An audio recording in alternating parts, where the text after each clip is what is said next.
and becoming the great friend of Putin and Russia, trying to bring in Russia, and I would think China, to try to redress the balance and gain some national independence for Saudi Arabia, not to be tied to the U.S., especially at a time when the U.S. is undoubtedly preparing some kind of a people power coup or velvet revolution inside Saudi Arabia. And so where's Bandar? Oh, from The Godfather, you won't see him no more.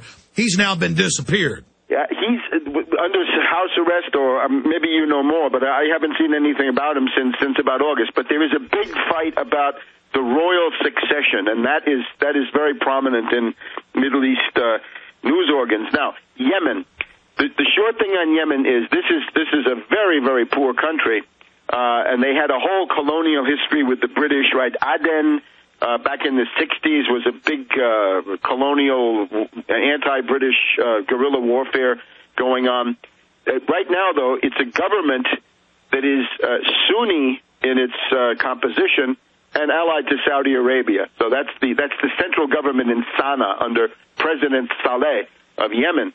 But there is this rebellion going, the Houthi rebels, who are Shiites, and they are backed by Iran.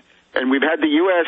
bombing this twice in the past month or so, fairly large-scale stuff, either with these drones or with warplanes. Now, here's the big thing. The U.S. is busily building up Al-Qaeda. Al-Qaeda, the CIA Muslim Legion, is being actively built up by the U.S. inside Yemen to make that civil war much worse and to get the Saudis and the Iranians at each other's throats, maybe at war, in Yemen. All right, let's talk about where you think that's going, the wider geopolitical reasons for this in the grand strategy. Let's go into the mind of Zbigniew Brzezinski when we get back. Kurt Haskell back on, one of the eyewitnesses, and other eyewitnesses are confirming another man was pulled off the plane. Bob-sniffing dogs went up to it. The FBI said, we got to get you out of here. There may be a bomb. Then they lied and said that had never happened. Here's the headline from MichiganLive.com, the big news site in Michigan. Flight 253 eyewitness. Authorities are lying about terror attack.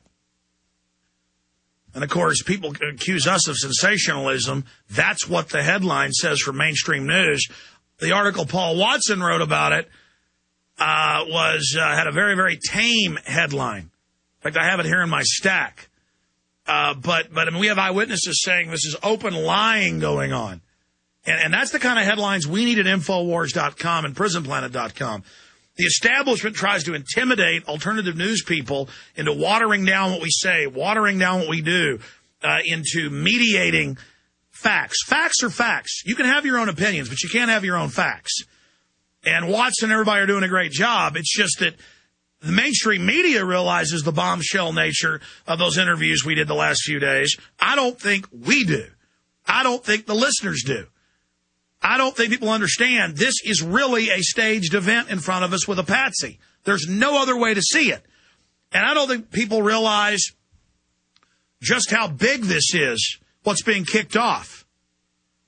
I don't think people realize just how serious this is, what's being set off, what's being launched. Webster Tarpley, breaking down the larger geopolitical ramifications. A lot of analysts saying this could be the beginning of World War III. Open talk. Hopefully it's not the case. More saber-rattling about striking Iran. Israel saying they may strike Iran. Iran saying they'll strike back. What that will do. What do you think the globalists are testing? What are the Anglo-American establishment doing right now? Where do you see this going? This talk about going into Africa, Somalia, Sudan, not just Aden and Yemen.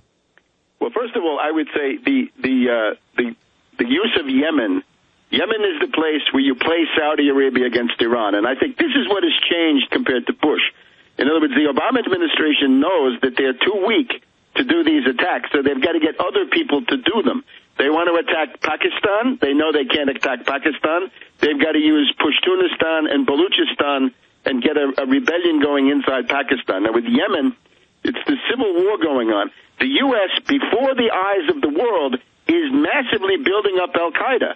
And the way they're doing it is by transferring people from Guantanamo, right? It's now all over the news that the number 2 man of Al-Qaeda in the Arabian Peninsula, a complete U.S. creation, is actually somebody who was in Guantanamo. And we can see from Iranian press TV that they accused the U.S. of transferring terrorist fighters from all over, from Bagram in Afghanistan, from all the prisons, all the black sites that they have across the Middle East.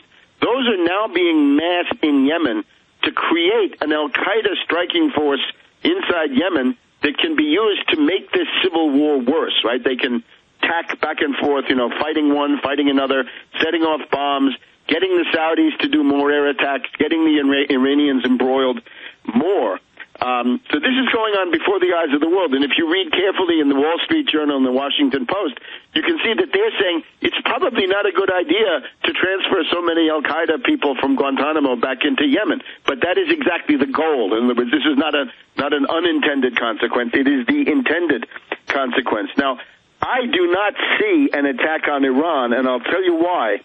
The approach to Iran is essentially what I've been saying, is to get Iran fighting Saudi Arabia. Now, this was sort of the pattern. No, Webster, I got to stop you. I remember almost 2 years ago, you said they're going to play Saudi Arabia off against Iran in proxy wars. You said they're going to try to overthrow Iran internally. And exactly what you said happened. That's why we have you on so much. I mean, you're one of the only people in the world who actually gets it. And it's not that TV pundits don't get it. They're always talking nonsense because the public is fed on a diet of nonsense. You've read Brzezinski's books. You understand the geopolitical strategy of the Anglo-American establishment. Explain to people how you knew this 2 years ago.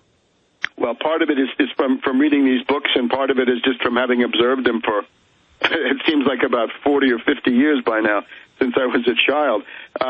But look, concerning this Yemen business, that's one approach to getting Iran into trouble. The other thing is, remember that when the U.S. and the British foment the rebellion of Baluchistan, that will carve up not just Pakistan, but also Iran. So there's another approach. Let's also remember that they've got this thing in Arabistan. The oil area of Iran has an Arab population, and that's where we have this Akhvaz or Arabistan Liberation Front, what I always call BP, British Petroleum Liberation Front, because that's what it is. And, of course, you've got this green coup, the CIA faction in Iran, the death to Russia, death to China faction around Mousavi and Rafsanjani. Now, here's the thing. If anybody bombs Iran, it's an open secret that the Pastaran Revolutionary Guards will simply exterminate all the leaders of this so-called opposition, Mousavi, Rafsanjani, Khatami, this entire crew. They'll all be found floating in the river. So I don't see any attack on Iran as long as they can keep this people power coup, velvet revolution, postmodern coup thing going inside Iran. So I think that's Iran. Now, Pakistan is a different story. Pakistan, you got the massive escalation of the drone attacks. You've got bombs going off.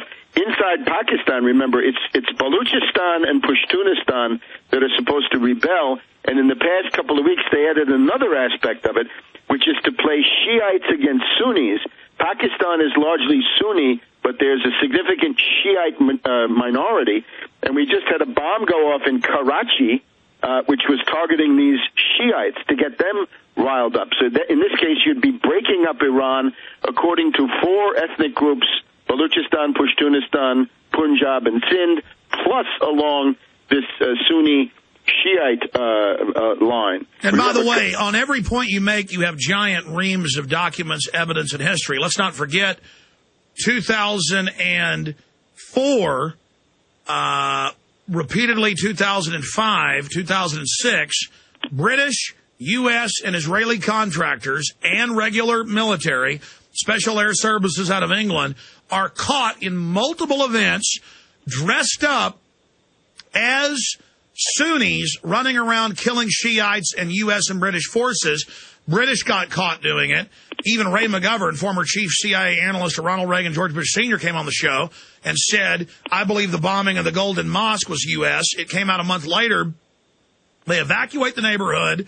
U.S. Army pulls up, goes in and blows the mosque up in front of everyone, and then blames it on another Muslim group to get the Shiites and Sunnis killing each other. So this is just done out in the open. This is standard procedure.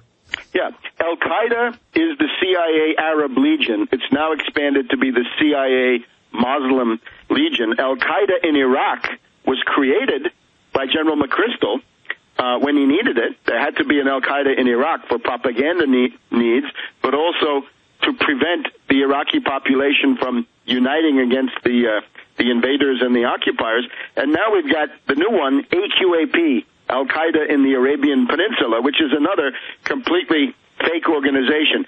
Interesting story happened to me. I was on the radio with Algeria yesterday, the Algerian radio in Algiers, and they pointed out that there had been a statement from bin Laden about which I don't really know anything. I wonder if you do.